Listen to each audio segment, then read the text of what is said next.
আসসালামু আলাইকুম রহমতুল্লাহ। আমি জানি না আমার এই কথার মধ্যে আপনারা সবাই একমত হবেন কিনা। আমি তো মোটামুটি সৌদি আরব অনেক বছর কাটাই ফেলছি, সো আমার এক্সপিরিয়েন্স থেকে আমি কথাটা বলতেছি।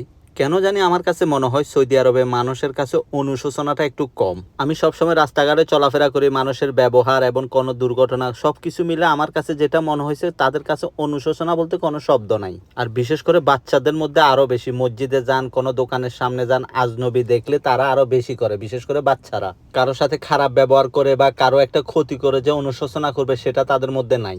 আজকে হঠাৎ করে এই কথাটা কেন বলতেছি, এই কথাটা বলার একটা কারণ হচ্ছে যে আজকে আমার সাথে যেটা ঘটছে সেটার জন্য কথাটা বলা।